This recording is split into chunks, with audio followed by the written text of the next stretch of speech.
González, a un miembro de la sociedad, quien es ingeniero químico, fue profesor de cátedra en el TEC de Monterrey y actualmente da clases en el posgrado de la Facultad de Química, así que por favor vamos a darle un gran aplauso a Jorge. Gracias. Muy buenas tardes. El título de la charla del día de hoy, que es una charla que no una conferencia, se llama ¿Podremos habitar exoplanetas? Y esto nos lleva a una primera reflexión. Cuando hablamos de cuestiones de habitar exoplanetas o hablamos de exoplanetas o todo este tipo de temas, estamos infiriendo un montón de cosas, estamos dando por hecho un montón de cosas. Y lo primero es que podemos llegar a los planetas. A ver, la pregunta primera que quisiera yo hacer es, ¿quién de aquí cree positivamente que podríamos irnos a habitar en algún exoplaneta? Nadie levantó la mano. Bueno, 1, 2, 3, 4, 5, 6 manos, 7 manos levantadas. Muy bien. Hay posibilidades porque lo imaginamos. Y por ahí se dice que aquello que somos capaces de imaginar, somos capaces de realizar. También hay que entender que desde el punto de vista de la ciencia, tenemos que diferenciar entre aquello que somos capaces de imaginar y aquello que podemos comprobar y podemos considerar como una realidad. Entonces, si lo vemos desde ese punto de vista, tenemos dos respuestas a esta pregunta. La primera respuesta sería sí, porque lo podemos imaginar. Y la segunda respuesta sería no, hasta el momento, porque nos hace falta la tecnología necesaria para poder hacerlo realidad. Pero esto no lo convierte en un algo imposible. Ahora, otro problema que empieza a aparecer en este concepto de habitar en otros planetas tiene que ver con dos temas que también han sido muy recientes en la historia de la humanidad. La primera es el planteamiento de aquellos científicos, astrónomos, teóricos del universo del siglo pasado, como Drake y como Sagan, que en un momento determinado, Sagan en particular, hablando sobre la vida fuera de nuestro planeta, dijo que él creía fervientemente que debería de existir vida en alguna otra parte del universo. Y si no, qué enorme desperdicio de espacio. Entonces, vamos a ir viendo a lo largo de esta plática todo lo que hay al respecto. Pero esto nos lleva a otro tema adicional. Y este tema adicional tiene que ver con la ética y la bioética. La vida que conocemos, la única vida que conocemos hasta ahorita, es la vida que existe en este planeta. No sabemos si hay vida en otros lados del universo, ni cómo pudiera ser la vida en otros lados del universo. Y esa es la gran pregunta. Entonces, la primera gran pregunta que nos tenemos que hacer es, ¿qué es la vida? Entonces me encontré por ahí un par de definiciones que están aquí y habla básicamente que la vida es, están muy técnicas, las dejo ahí para que las lean ustedes, pero en principio, para tener vida un ser vivo necesita crecer, metabolizar, moverse, reproducirse o no y responder a los estímulos externos. Y esto es hasta ahorita lo que podemos encontrar como definiciones más aceptadas en el ámbito científico como características de lo que le llamamos vida. Bien, otra, ¿pasó? Si en un momento determinado tienen alguna pregunta, se vale que la hagan. ¡Ey, esto no está jalando! Ya está. No, ya jaló. Ya se hizo. Ok, gracias. Otra que me encanta, esta que me encanta, que es obviamente cero científica, es el estado intermedio entre el nacimiento y la muerte. Y esta es muy antropocéntrica, ¿no? Porque no todos los seres vivos están en una situación así como de nacimiento y muerte. Hay seres que son prácticamente eternos, sobre todo los unicelulares, etcétera, que se van reproduciendo las células, y finalmente las que mueren se reponen, pero no se puede hablar de un ciclo igual. Pero el antropocentrismo es otro tema que nos lleva hacia la parte de ¿podremos o no habitar otros planetas? Tenemos que ver, y de hecho siempre lo hemos visto, todo nuestro conocimiento desde nuestra propia referencia, seres humanos. Entonces, Aunque no traje ninguna diapositiva que represente a un extraterrestre como se los imaginan, o hombrecitos verdes, o cabezones grises, flacos altos, o monstruos horribles, etcétera, como era la moda allá por los años 30 del siglo pasado, novelas de ciencia ficción. Y es importante que entendamos qué es la vida, de dónde surge la vida y cómo es que tenemos vida, o cuáles son las condiciones que debieron formarse en el universo para que nosotros tengamos lo que se llama vida. Obviamente, así como en un principio, todo eran partículas elementales, ¿sí? Teníamos fotones, quarks, el famosísimo bosón de Higgs, los bosones W, Z, los gluones y los leptones. Y de estas partículas elementales, en el momento del Big Bang, pues se van formando todos los elementos que conocemos hoy en día, no todos, realmente eran hidrógeno y oxígeno, helio, perdón, y eran núcleos ni siquiera eran los átomos tales. Entonces, básicamente, vamos encontrando que los que nos son más familiares, porque nos enseñaron desde primaria, secundaria, etcétera, pues están ahí. Aquí, básicamente los bariones, protones, neutrones, y los leptones, el que mejor conocemos es el electrón, ¿sí? Pero básicamente pasando esa parte, la pregunta es, ¿qué pasa después de que estas partículas elementales aparecen en el universo? ¿Cómo llegamos a la química de los componentes de la vida, que es la química del carbono? Así, o sea, obviamente si no hay chon, no hay vida, ¿sí? Carbono, hidrógeno, oxígeno, nitrógeno. Pero tenemos un problema. A partir de núcleos de hidrógeno y de helio, donde el universo primigenio es básicamente 99% hidrógeno, 1% helio. ¿De dónde sale todo aquello que no está aquí como hidrógeno o acá como helio? ¿De dónde sale el resto de la tabla periódica? Por cierto, es una tabla periódica bastante incompleta. ¿Por qué? Porque no tiene sentido. Estamos hablando de la química de la vida. Entonces, no les pongo la tabla actualmente conocida. Pero, básicamente, si nosotros vemos que el universo va avanzando en su historia, se van condensando estas nubes de elementos primarios, primigenios, básicamente ricos en núcleos de hidrógeno, en núcleos de helio, a enormes temperaturas, las protoestrellas. Y estas primeras protoestrellas, en un proceso que le llamamos nucleosíntesis estelar, se van transformando núcleos de hidrógeno y de helio en elementos más pesados. Litio, berilio, boro, carbono, nitrógeno, oxígeno, flúor, neón, bla, bla, bla. Puedo rezarme toda la tabla de los elementos, pero no tiene caso. Aquí vemos que estos 4 elementos son los esenciales para que haya vida como la conocemos, la famosa vida basada en el carbono. Pero necesitamos también otros elementos como el sodio, el magnesio, el potasio, el calcio, manganeso, el hierro, cobalto, níquel, cobre, el zinc. Pero aquí tenemos un pequeño problema. En la nucleosíntesis estelar, cuando todas las estrellas, todas las que conocemos, llegan a este elemento en su núcleo, ¿qué les pasa? Hasta aquí, del hierro para atrás, o sea, del hierro 26 hacia abajo hasta el hidrógeno 1, todas las reacciones de nucleosíntesis son fusiones nucleares exotérmicas, generan calor. Por eso las estrellas son calientes y liberan fotones, por eso brillan las estrellas. Pero ¿qué es lo que pasa cuando el combustible hierro llega ahí, el núcleo se empieza a hacer de hierro?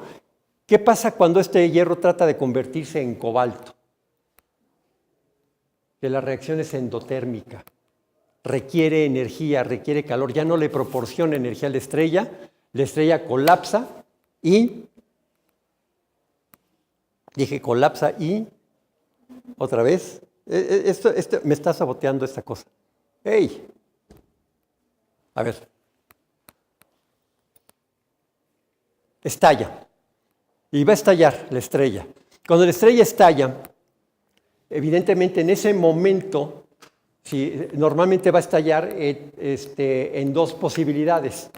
Lo que se denomina la secuencia principal para la vida de una estrella, que puede ser para estrellas hasta 5, 8 veces la masa del Sol, van a morir como nuestro Sol va a morir. Van a estallar, van a ser unas gigantes rojas, van a estallar, van a dejar atrás una nebulosa planetaria y se van a convertir en enanas blancas que van a durar miles y miles y cientos de miles de millones de años. Y por otro lado, las otras estrellas que son mucho más masivas que el Sol van a derivar en agujeros negros, estrellas de neutrones o en cuasares, etc.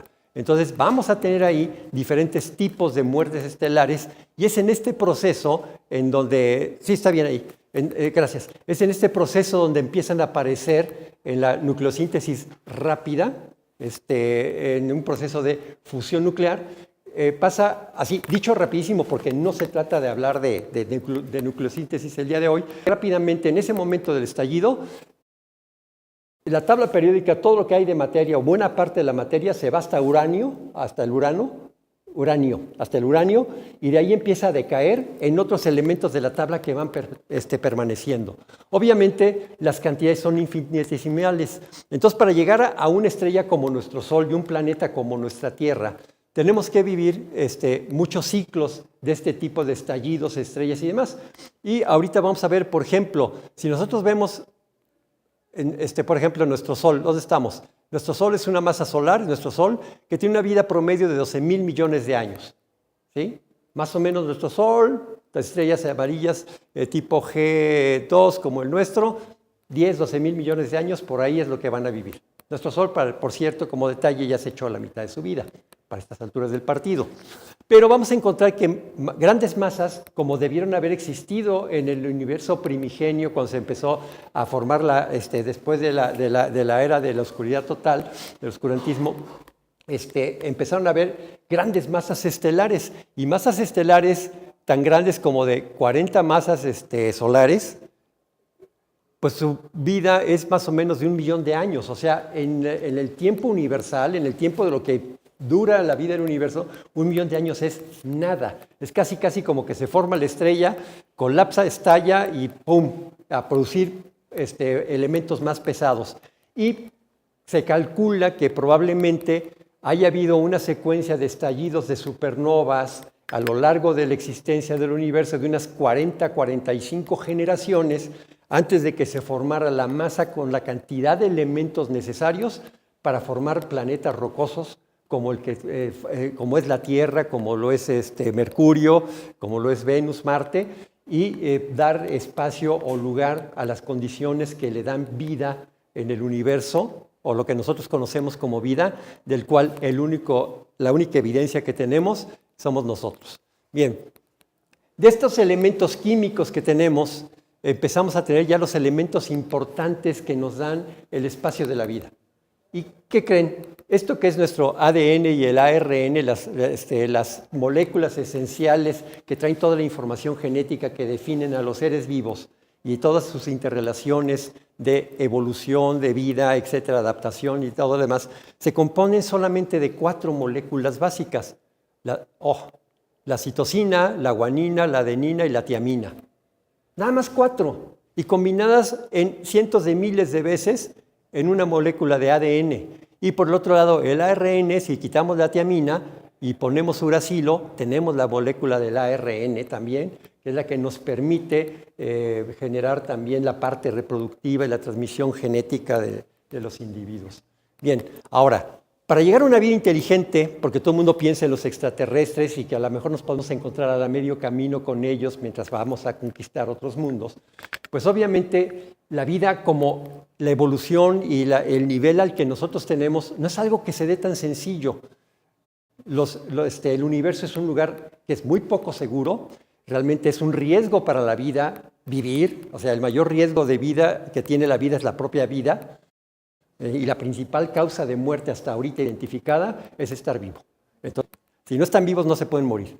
Pero tenemos aquí que tenemos 5 grandes periodos de extinciones, y hay quien dice que ahorita estamos viviendo el 6º periodo de extinción por humanos, y en el cual tenemos aquí en el ordoríbico silúrico, se nos murieron el 85% de las especies del planeta. Para que vean la dificultad que existe para sobrevivir. ¿Qué lo causó? Se cree que haya sido una explosión de supernova cercana a la Tierra, la que provocó por radiación la muerte de... En aquel entonces no existía vida sobre la Tierra. Básicamente eran aguas lo que existía, que se estaban generando organismos multicelulares, pluricelulares, muy elementales, etcétera, pero aún así, y gracias a que estaban abajo de los océanos, sobrevivió el 15% de las especies vivas de la época. Esto nos lo dicen las trazas geológicas y demás.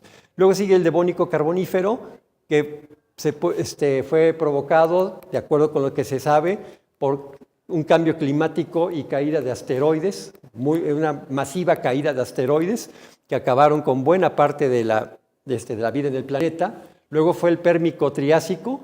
Aquí fue un apocalipsis volcánico con un cambio climático de efecto invernadero. Ya para este entonces ya aparecían los primeros bosques, la primera vida vegetal sobre la superficie, y aparecían los primeros seres vivos, reptiles, y, insectos, etcétera, que habían logrado salir del océano y ya estaban aquí. Y así vamos llegando hasta que llegamos aquí a los temas de película, con el Cretácico Terciario, que es donde murió el 76% de las especies, y que fue gracias a la caída del famoso asteroide de Chicxulub, que entre otras cosas nos dejó el atractivo turístico de los bellísimos cenotes en la península de Yucatán. Bien. Vamos preparando la mudanza. ¿De qué estamos hablando cuando preparamos la mudanza? Lo primero que tenemos que hacer como seres vivos es enterarnos que nuestro planeta no está solamente en lo que es nuestro entorno directo. A partir de que el Homo sapiens tuvo la ocurrencia de voltear hacia arriba y tener el primer torzón de cuello, se dio cuenta que existían las estrellas, así una bellísima noche estrellada, y empezó a encontrarles, conforme fue evolucionando, hasta figuritas y las llamó constelaciones y hasta imaginó que ahí podían haber seres mágicos, etcétera. Y aquí es donde empieza a aparecer la curiosidad por el cielo, ¿no? Aquí vemos esta bellísima foto del cielo nocturno, donde vemos así, como diría también Carl Sagan, citándolo de nuevo, miles de millones, ¿no? Y vemos que todo esto que vemos hoy en día está en un universo que tiene 13.800 millones de años, días más, días menos, no me pidan mucha precisión ahí, y vivimos en un planeta que se formó hace prácticamente 4.470 millones de años, ¿sí? de una masa protoplanetaria alrededor de una estrella que estaba razonablemente formada. El Sol tiene, cuando mucho, como 1,5 millones de años más de existir que la Tierra. Y nosotros, seres humanos, esta cosita que se ve aquí, bípeda y erecta, llevamos 200.000 años, más o menos, teorías más, teorías menos, como Homo sapiens habitando el planeta. Como pueden ver, y también nuevamente regresando a esa bellísima serie de difusión científica y astronómica de Carl Sagan, el último instante, el último segundo en el reloj del universo, estamos aquí, estamos llegando. Y es aquí donde podemos ponernos a pensar, ¿cómo llegamos de aquí acá arriba? ¿Cómo podemos transportarnos hacia otros lados? Y esto nos lleva a una reflexión que también es muy dura para nosotros. Estamos en una situación, y hablaba yo en la lámina anterior sobre la cuestión del cambio climático y que estamos hablando de un sexto periodo de extinción masiva. ¿Estamos acabando con el planeta? Probablemente ya no sea viable para nosotros, para nuestra propia especie, ni número de especies, muchas de ellas que ni siquiera sabíamos que existían, al arrasar selvas, al arrasar mares, al arrasar un montón de áreas. Y lo que nos estamos encontrando es que o remediamos este planeta y lo hacemos habitable, o no nos queda otra cosa más que la madre naturaleza, nuestra generosa casera, nos corra del planeta y nos diga, búsquense a otro lado donde vivir. Y ese búsquense a otro lado donde vivir, básicamente es ¿a dónde vamos? Tenemos que preparar la mudanza, pero tenemos que estar muy conscientes de qué implica esta mudanza, qué implica el que nosotros nos vayamos de este planeta, qué implica en que ya no podamos nosotros sobrevivir aquí. Entonces, esa es la gran pregunta. Si nosotros vemos y vemos nuestro entorno, nosotros vivimos adentro de una galaxia. ¿Alguien me puede decir cómo se llama nuestra galaxia? ¿Alguien sabe? A ver, dime. Perfecto, muy bien. Excelente. Vivimos en una galaxia que le denominamos la Vía Láctea y que tiene alrededor de, también hay cifras, de repente la Unión Astronómica Internacional se dice, se desdice, se corrige, etcétera, aunque cada vez tenemos mayor información, pero estamos hablando de que es una galaxia más o menos grande, no es la más grande que hay en el universo, pero tampoco está entre las chiquitas, y trae alrededor de unas 200,000 millones de estrellas, así, de lo que alcanzamos a ver que brilla. Porque lo que no alcanzamos a ver que brilla y que está en un momento determinado influenciando la rotación gravitacional de esta galaxia y de muchas otras, es algo que los científicos hoy en día le llaman la materia oscura, que le da unas ciertas características de estructura y de rotación a las galaxias. Pero si nosotros observamos que hemos empezado a encontrar que muchas estrellas, muchísimas más estrellas de las que originalmente imaginábamos, tienen planetas que se formaron a su alrededor. Y entonces, si nosotros vemos, sabemos cuántos planetas hay realmente que puedan alojar vida en el universo. No, pues no sabemos.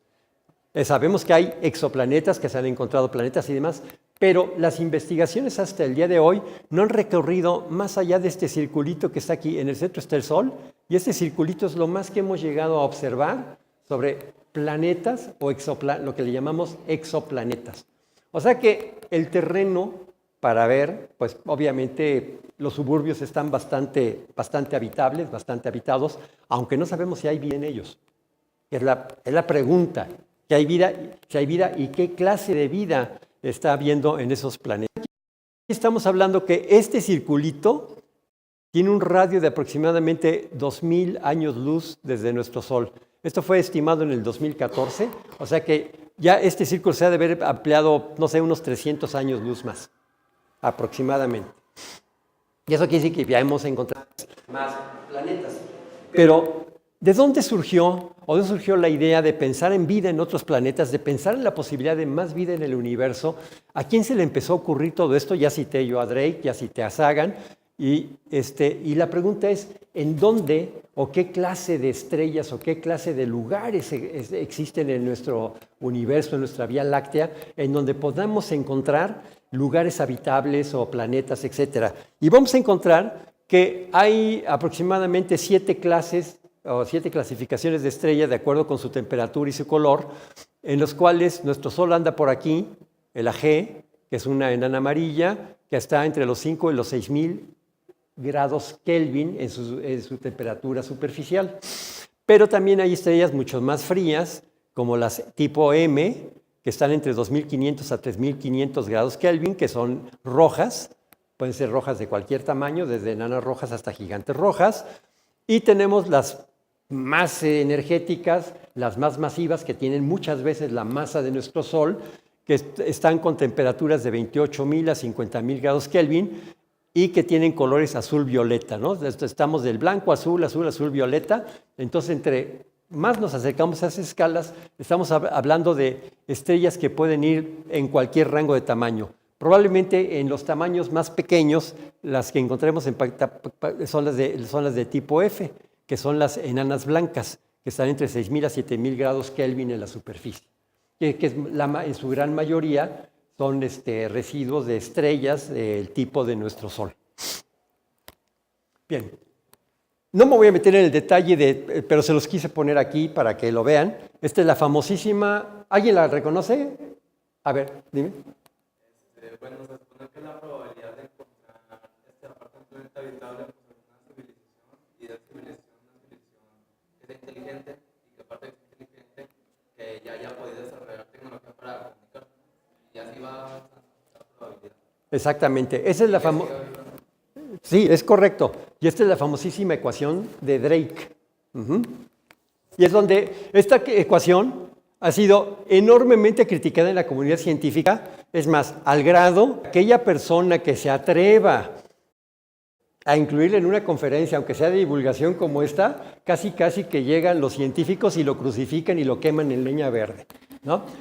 Pero, la cantidad, la densidad de exoplanetas que se han venido encontrando hoy en día, de alguna manera nos llega de regreso a reflexionar en esta ecuación y en la posibilidad de que, si bien es así como hacer un pase mágico o preparar una pócima de amor, etcétera, o creer en la magia, finalmente no está tan alocada este pensamiento y podemos pensar que en alguna parte del universo, en más de una parte del universo, se puede haber dado la cantidad enorme de accidentes que se requieren o de situaciones como para que se forme vida en un planeta.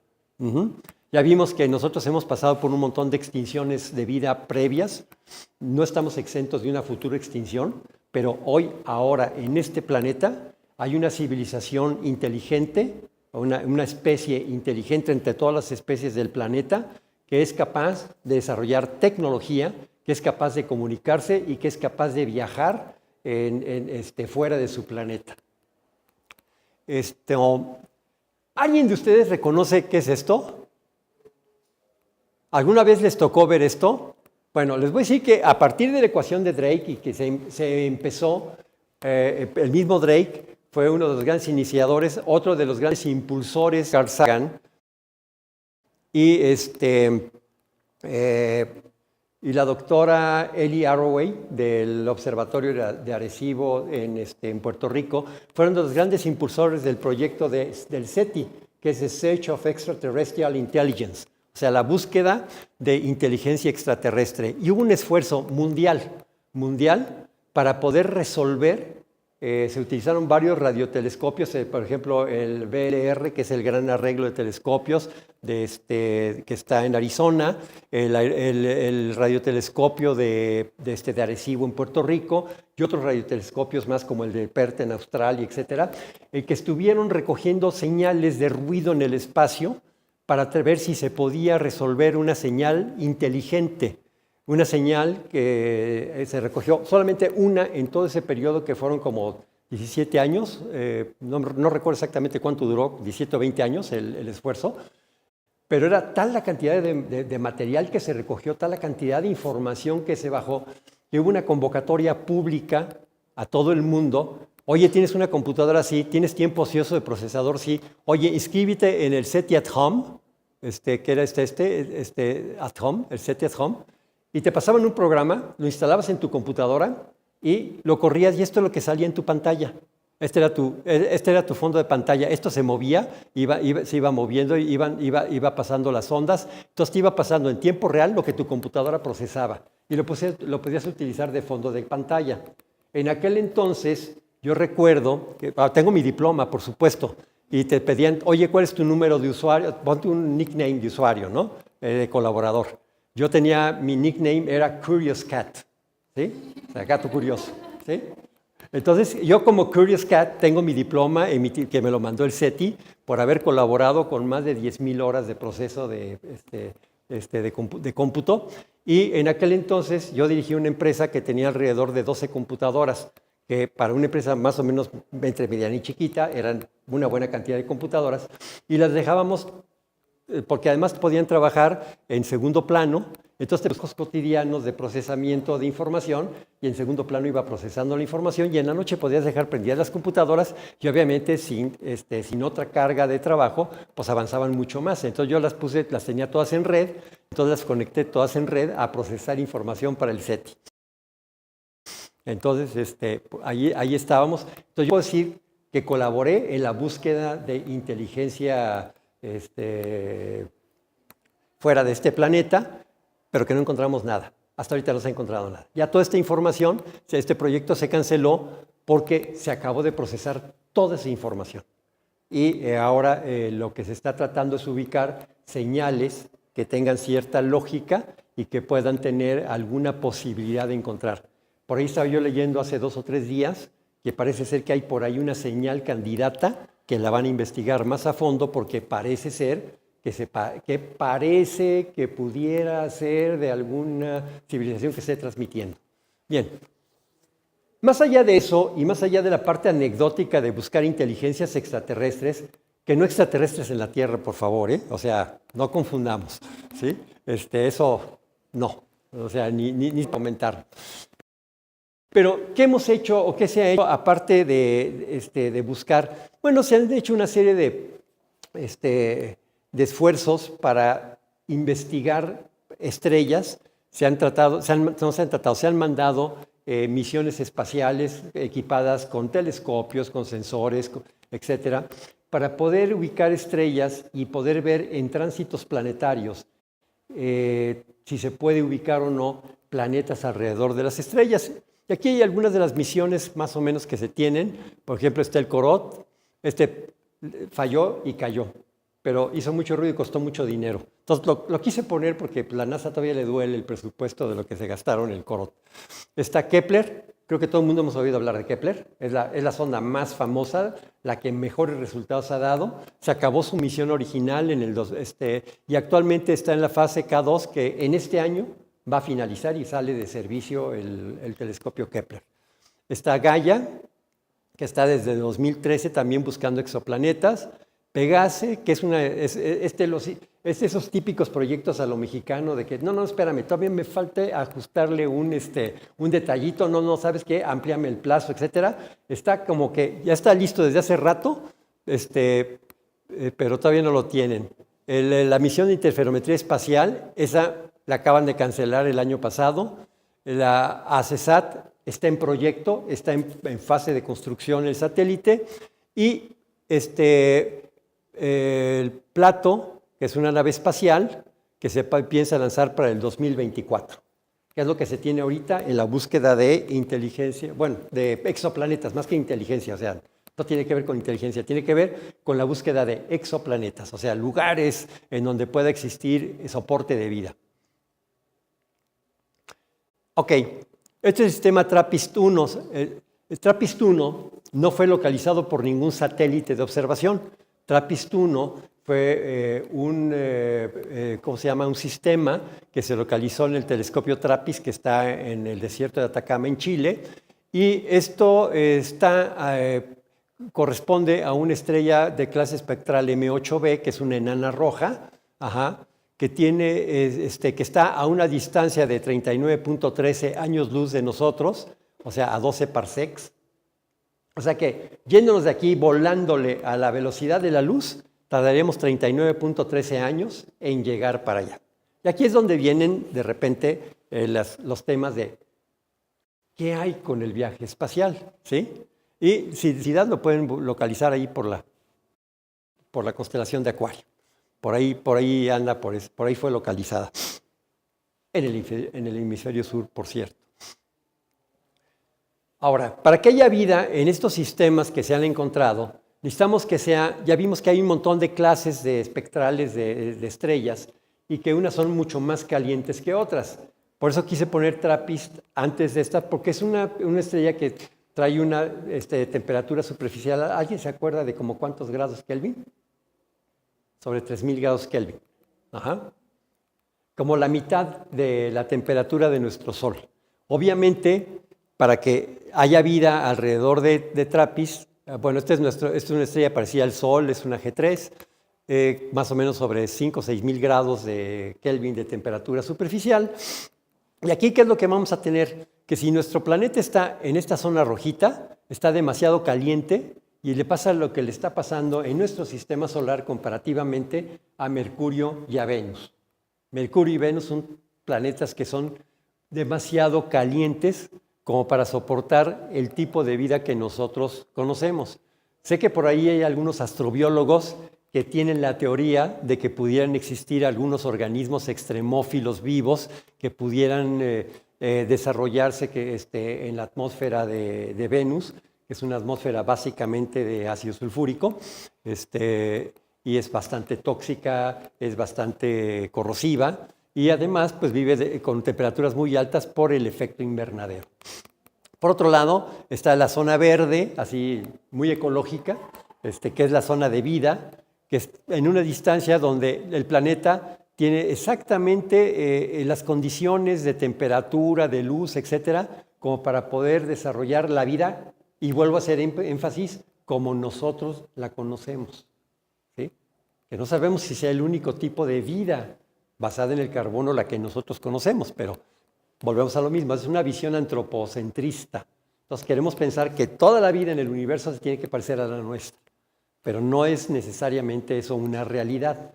Pero tampoco lo podemos negar porque no sabemos que lo contrario pueda ser cierto. Es lo que me encanta de la ciencia, ¿sí? Y por otro lado, si nos vamos a más lejos, pues estamos en zonas donde la temperatura es demasiado baja como para que la vida tenga la energía suficiente para poderse desarrollar, que es el caso de los planetas exteriores.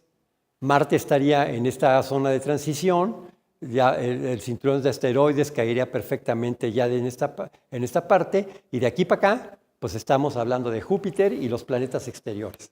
Entonces, es difícil encontrar en un planeta condiciones de vida si es que no cumple con la condición de estar en una distancia adecuada, la llamada zona habitable de la estrella. Ok, ¿cuántos candidatos hay? Bueno, básicamente todos estos tienen un índice de similaridad con la Tierra y casi todos estos son planetas que ha localizado la sonda Kepler. Estos planetas ubicados con la sonda Kepler nos pueden dar una idea, más o menos una idea aproximada de que los cuerpos del tamaño o de unas condiciones similares a las que pudiera de generarse vida o en las que se generó la vida en nuestro planeta son mucho más abundantes de lo que en un principio se creía. En un principio se creía que no eran tan abundantes porque en los primeros esfuerzos de localización de exoplanetas lo que se encontró fue una enorme cantidad de planetas gaseosos. ¿Sí? ¿Alguna pregunta? No. De planetas gaseosos de inclusive varias veces la masa de Júpiter. Y en algunos casos en distancias demasiado cercanas a sus propias estrellas como para poder pensar en la posibilidad de que pudieran albergar vida. Bien, pensando en esto y pensando en los viajes espaciales, aquí tenemos un pequeño problema, la distancia.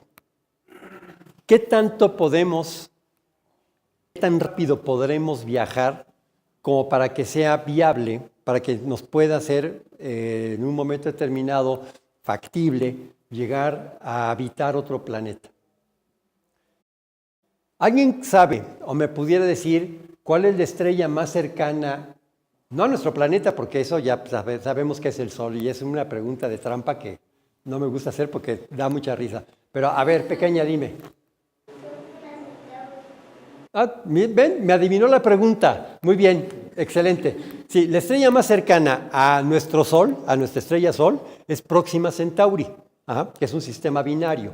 Y se llama Próxima Centauri porque son Alfa y Beta Centauri, pero la que esté más cerca de nuestro Sol en un momento determinado en el sistema binario se le denomina Próxima Centauri. Bueno, ¿qué creen? Se acaba de descubrir que que el sistema Centauri, Alfa y Beta Centauri, tienen planetas. Ojo, pero hay un pequeño problema, la distancia. ¿Te sabes la distancia de Próxima Centauri a nuestro Sol?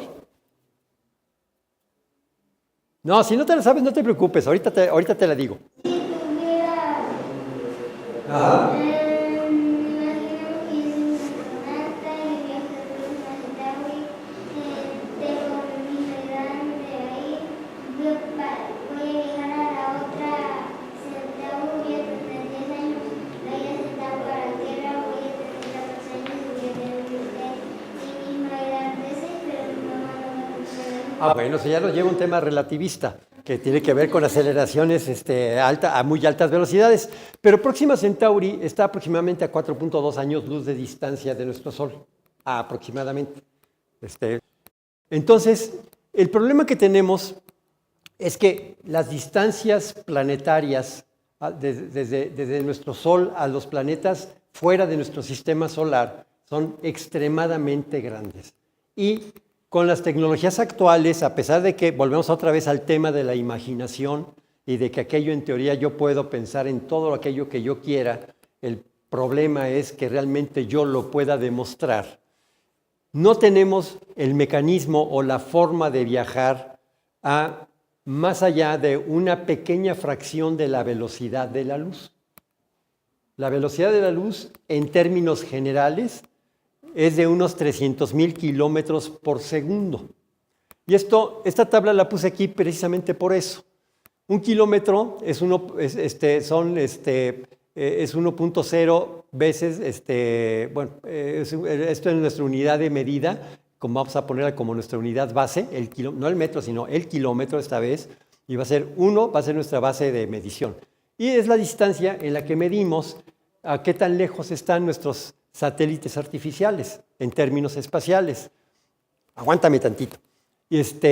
Si nosotros nos vamos a tratar de ir a distancias mayores, vamos a encontrar que nuestras unidades de medida ya no se van a medir en kilómetros, metros ni nada más, sino se van a hacer unidades de tiempo que nos van a relacionar distancia. Y esto es el segundo luz, que tiene que ver con la distancia que recorre la luz en un segundo. Aquí está, 2.997 por 10 a la 5 metros por segundo, ¿sí? Entonces quiere decir que son 299,700 kilómetros por segundo. Esto es lo que quiere decir esta parte del segundo luz.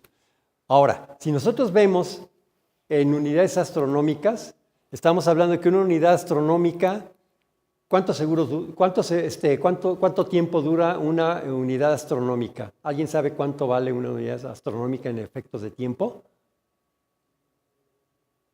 Una unidad astronómica, para empezar, aclaro, es la distancia que existe entre el Sol y la Tierra. Y eso se denomina una unidad astronómica.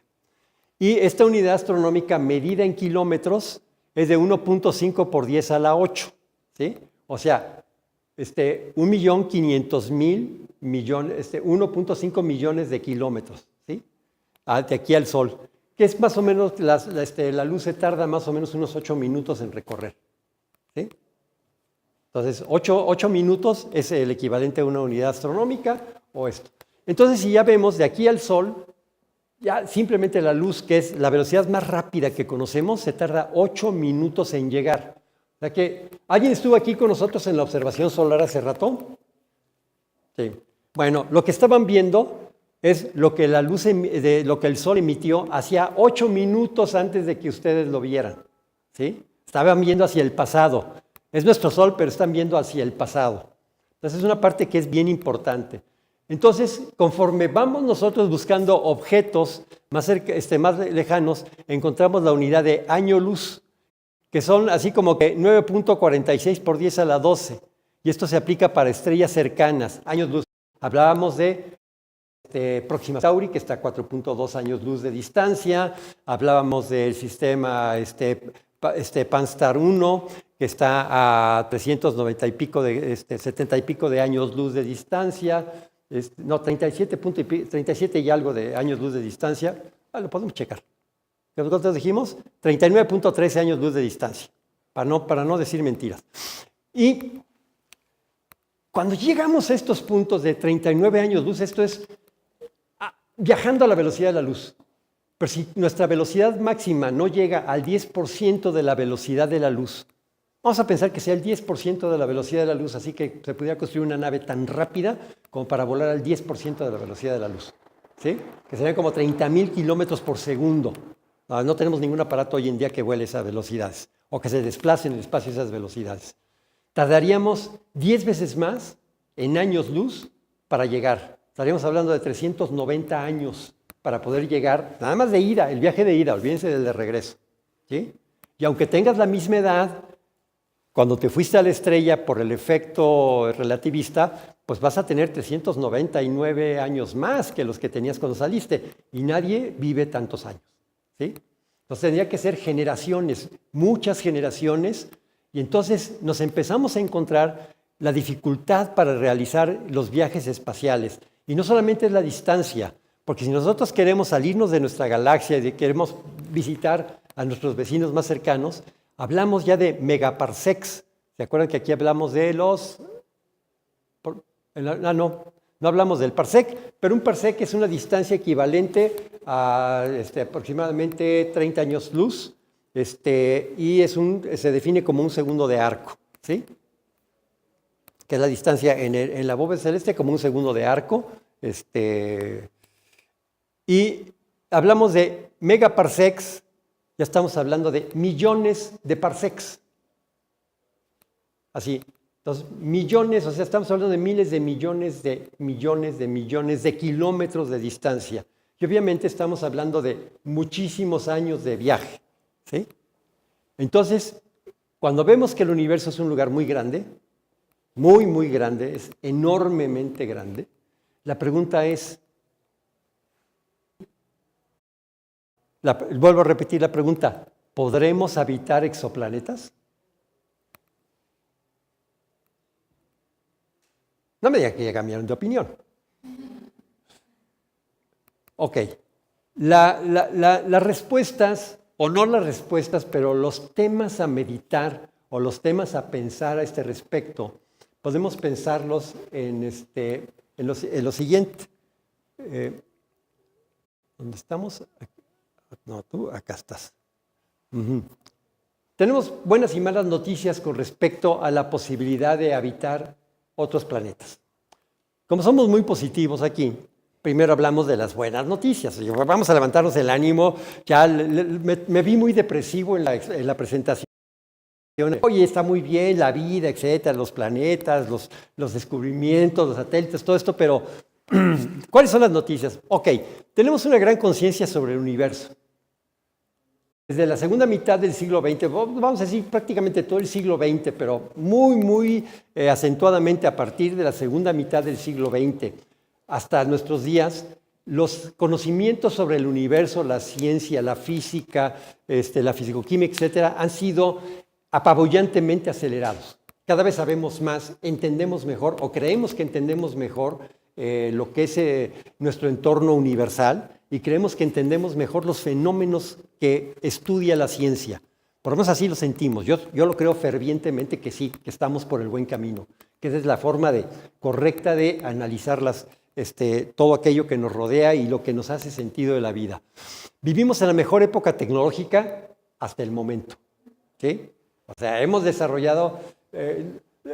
todo el mundo me va a decir, oye, pues esa diferencia es lógica. Obviamente que si hasta el momento es la mejor época tecnológica. Y yo les voy a decir, no. Acuérdense que cuando cayó el Imperio Romano y se instauró la Edad Media, todo el conocimiento previo de los clásicos griegos, todo aquello que sabía Arquímedes, todo aquello que se había desarrollado, no se perdió porque se guardó en libros. Pero vivimos 1000 años de oscurantismo donde no se desarrolló nada, absolutamente nada de ciencia y fue un salto para atrás enorme para la humanidad. Entonces sí podemos decir que hoy en día vivimos la mejor época tecnológica hasta el momento, ¿sí? Esperemos que los profetas del desastre y del fundamentalismo no nos lleven por delante y nos quiten todo esto que hemos avanzado como humanidad. ¿Qué tenemos? Creciente interés por la ciencia y la tecnología, ¿sí? Cada vez hay más gente que se interesa y gente que incluso, aunque de entrada no le entienda a profundidad al tema de la ciencia y la tecnología, pero hay un enorme interés y hay por lo menos esas ganas de aprender algo más o tratar de entender aquello que de otra manera nadie se había puesto a platicarnos, explicarnos de qué se trata. Obviamente tenemos grandes avances en todas las áreas del conocimiento, desde la genómica, la ingeniería, las ciencias espaciales, la biología, etc. O sea, hay una enorme cantidad, hasta los conocimientos matemáticos. Hoy en día, en esta facultad de ciencias, las gentes que estudian matemáticas, ven temas de matemáticas que yo en mi carrera como ingeniero químico, vamos, no es que no les haya estudiado, no existían, no se habían desarrollado, no habían llegado los matemáticos que desarrollaron ese conocimiento que se desarrolló después de que yo dejé de estudiar la carrera, pero que hoy en día son fundamentales para muchos experimentos y muchas teorías de desarrollo científico. Sabemos que el viaje espacial es posible. Sí es cierto que llegamos a la Luna, porque todavía hay gente que hoy en día afirma que eso de la llegada a la Luna es un mito o que era una conspiración y que bla, bla, bla. No, sí es cierto, llegamos a la Luna y hay evidencia de que llegamos a la Luna, hay muchísima evidencia que se llegó a la Luna. quizá una que poca gente conoce, la misión Apolo, que fue el Apolo 12 que llegó a la Luna, la primera misión. Esa misión con Neil Armstrong y demás, el famoso era Armstrong y el otro chavo, Buzz Aldrin, ajá, sí, Buzz Lightyear, Buzz Aldrin, sí, ajá, sí, es cierto. Estos cuates colocaron un espejo en la superficie de la Luna y desde el observatorio de Monte Palomar, todos los días que Monte Palomar tiene acceso a la fase de la Luna, mandan una señal láser y comprueban la distancia de la Tierra a la Luna. La pregunta es si nadie puso un espejo ahí, ¿cómo? O sea, si nadie llegó, ¿quién puso el espejo? Sería la pregunta más obvia, ¿no? O sea, ¿quién puso el espejo si nadie llegó? ¿Cómo llegó el espejo allá a la Luna? Yo sé que los teóricos de la conspiración van a decir que van a inventar algo, ¿no? Pero con tal de no salirse de aquí. Y próximamente estaremos llegando a Marte con misiones tripuladas. Ya hoy en día ya hay tripulaciones que se están preparando para ir a Marte. Sabemos que es un viaje de un solo sentido, que quien se vaya a Marte no va a regresar jamás, se van a quedar allá. Sabemos que probablemente su tasa de supervivencia sea mínima, que probablemente mueran en el intento, pero si a mí me dijeran ahorita, oye, ¿tú te apuntarías para ir a la primera misión de Marte, aunque sepas que te vas a morir ahí? Yo sí levanto la mano y yo digo, yo voy. O sea, soy hiper curioso por espíritu. Y finalmente, las malas noticias. Las malas noticias, las 10 principales que se me ocurrieron. Alimentos. ¿Qué se puede comer o de qué se puede alimentar una tripulación por más de 300 años de viaje? ¿Sí? ¿Cómo podemos garantizar el suministro completo y adecuado de alimentos? ¿Sí? Hay que recordar a los primeros exploradores antiguos que salían y se aventaban en grandes extensiones de tierra o grandes extensiones oceánicas. Probablemente la historia no nos relata detalles, pero por ahí hay novelas o hay algunos relatos que hablan de los terribles sufrimientos que tenían las gentes por la falta de alimentos o alimentos adecuados. ¿Alguien recuerda el tema del escorbuto? Que a la gente se le caen los dientes, etcétera, y son problemas de malnutrición por falta de vitamina A. Y esto es porque no se pueden llevar durante periodos prolongados alimentos frescos. Y en este caso, frutos que son ricos en vitamina A. Entonces, ese es un problema enorme. Y es un problema que a la NASA lo tiene muy, muy ocupada. ¿Qué hacer o cómo desarrollar alimentos que puedan tener nutrientes completos, que puedan de alguna manera sobrevivir con la gente en un viaje interplanetario y que puedan sustentar una tripulación durante mucho tiempo? El siguiente, la salud física. ¿Qué le pasa al cuerpo humano en una situación de ingravidez? Empezamos a perder calcio en los huesos, empiezan a hacerse frágiles, empezamos a perder tono muscular, se empiezan a tener un montón de problemas de tipo circulatorio y empieza a haber un deterioro y se especula que una persona sujeta a condiciones de viaje espacial, su tiempo de vida normal en la Tierra se vería recortado entre 30 y el 40% en condiciones normales, ¿sí?, de viaje espacial. La salud emocional. Imagínense en un vehículo totalmente cerrado, aislado del medio, porque nadie va a poder salir a tomar el aire fresco. No hay aire fresco, no hay aire, punto. Y estar confinados durante 300 y pico de años, viendo las mismas caras, las mismas 4 paredes, habiéndose visto ya todas las películas como 100 veces. O sea, la salud emocional también es un tema importante. ¿Cómo mantener la emocional de una tripulación que se va a aventar un viaje tan largo como para poder llegar a otro planeta? Errores humanos. Ni qué decir aquí. ¿Sí? O sea, toda la vida, en todos lados, los errores humanos han sido causa de enormes catástrofes. ¿A alguien le suena Chernobyl, por ejemplo? Ajá. Es un enorme error humano. ¿Sí? Challenger, otro enorme error humano. Y así podemos sacar un montón hasta el choque del periférico hace 10 minutos. ¿Sí? ¿Ok? Hablábamos de la ausencia de gravedad. También en condiciones de ausencia de gravedad, los procesos metabólicos se trastocan todos y empiezan a haber problemas de salud. Áreas confinadas, radiación. Éjele, que sin tener nuestra capa protectora atmosférica, la radiación en las estrellas, en el espacio exterior, es enorme. La cantidad de fotones, neutrones, neutrinos, bla, bla, bla, que se va a encontrar la gente que sale de nuestra atmósfera, que se están encontrando en la Estación Espacial Internacional y se encuentran los satélites que están alrededor de la Tierra, es un enorme problema. La radiación le da en la torre a todo. Colisión con objetos, ¿sí? Creo que todo el mundo hemos visto películas de ciencia ficción donde de repente va el Capitán Kirk en su nave y entra una nube de asteroides, sale de velocidad warp y sale y directamente se estrella contra una nube de asteroides, ¿no? Y la nave empieza a sufrir enormes daños. El tiempo de viaje, que obviamente estamos hablando de muchísimos, muchísimos años, y correlacionado con esto la capacidad de carga. Con la capacidad de carga, quiere decir, no puedo hacer una nave muy grande, donde pueda yo meter todo lo que yo quiera, tener los espacios gigantescos que yo quiera, áreas de recreo, gimnasio, alberca. Por ahí había una película, ¿no?, que sacaron hace poquito, ¿no?, también de una tripulación, no me acuerdo cómo se llamaba la película. Pasajeros, sí. Esta que tenían así, hasta alberca tenían en la nave y todo el rollo. Pero ¿cuál fue el problema que tuvieron ahí? Errores humanos y colisión con asteroides, y aunque no tenían problemas de capacidad de carga y no tenían problemas de gravedad, el grave problema que existió con esa película es que es ficción, ¿sí? No es real. Entonces, bueno, hasta aquí ahora la reflexión es, la posibilidad está.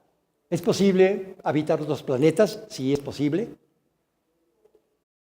No con la tecnología actual que tenemos, pero va a llevar muchas generaciones.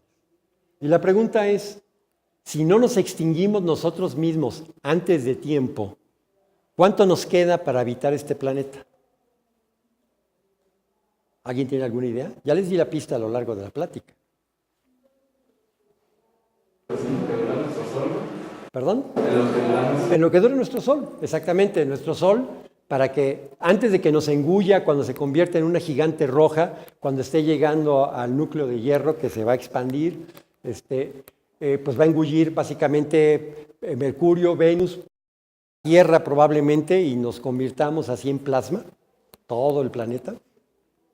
Pero todavía nos quedan como 4,000 millones de años. O sea, no es para angustiarse, o sea, no va a pasar pasado mañana en la mañana.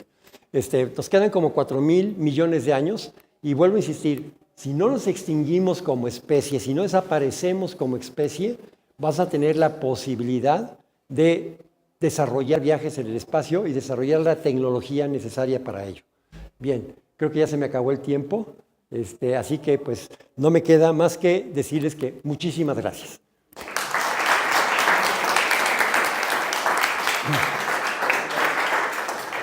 ¿Alguien tiene alguna pregunta? Comentario. A ver, Diego Miguel. Habías mencionado que durante el programa SETI at Home se había detectado una señal. Ajá, sí. ¿Puedes platicarnos un poquito? Bueno, sí. Cuando se estaba desarrollando el programa no era SETI at Home, fue cuando empezó el proyecto SETI, antes de que hicieran todo de procesamiento, hubo que le dio origen a la película de Contacto, una señal que le llamaron la señal WOW. Esta señal WOW era una señal que no correspondía a ninguna señal del espectro hasta entonces visto, y de repente dio una señal en un espectro específico, y era una señal de radio muy clara, muy clavada como señal de radio. Era una señal identificada como señal de ¿cómo se llama?, de radio artificial. Esta señal WOW puso que todos los telescopios apuntaran hacia ese objeto, y finalmente, y era sobre el rumbo de Sirio, casualmente, por eso la película de Contacto avienta para allá los telescopios, pero jamás se volvió a repetir esa señal, jamás se logró determinar la posición exacta de la señal, Se cree que la señal venía de muy atrás en el espacio profundo, pero no se pudo saber exactamente de qué se trató. Pero sí, esa señal, hoy en día, si ustedes buscan, la googlean, busquen señal WOW, y ahí les explica cómo fue que se originó esa señal. A ver, ¿alguna otra pregunta? A ver, la pequeñita de allá. A ver, ¿tu pregunta? A ver, ¿qué es? Un poquito más fuerte porque no se escucha. Imaginemos que se pulsamos y de la manzana baja rapidísimo por la manzana y sale rapidísimo. Esto pasa porque va más rápido que la luz. Por medio de agujeros de gusano podemos viajar otras galaxias. Mira, esa es una muy buena pregunta. Y es algo de lo que yo decía. En teoría, desde el punto de vista de las matemáticas relativistas, sí, es posible. Pero en la realidad no se puede porque la energía necesaria para hacer pasar la masa de una nave espacial sería enorme, requeriría la energía de muchísimas estrellas o el equivalente de energía de muchísimas estrellas, por un lado, y por otro lado, no hay nada que garantice la integridad de la nave. O sea, las fuerzas gravitacionales a las que estaría sujeto un objeto de masa en reposo como nosotros serían tan altas que destruirían y desintegrarían el objeto. Entonces, teóricamente sí se puede, pero también sabemos que es probable que no sobreviva nada que cruce en ese momento. ¿Tu pregunta? Bueno, cuando salieron las noticias de Draco, recuerdo haber visto un video como una simulación cómo se vería, no sé, planeta, estar presente ahí con la atmósfera, un tipo de luz que da la estrella. Y yo me pregunto, pues, ¿qué tan acertado es bueno, sí, la simulación de pensar cómo es estar ahí?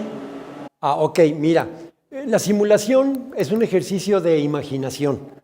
A algún artista le dicen, oye, la estrella esta es fulanita así, es una descripción, es una enana roja con esta temperatura, tiene un sistema planetario que están a estas distancias, los planetas, porque ya se midieron con radioastronomía de distancia.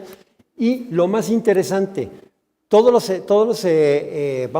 cuerpos del universo emiten energía. Y en el caso, por ejemplo, las estrellas, las podemos ver, las estrellas luminosas, emite energía luminosa, pero también los elementos químicos que están en los planetas, que reciben la energía de sus propias estrellas, tienen en un momento determinado la capacidad de emitir luz, energía luminosa.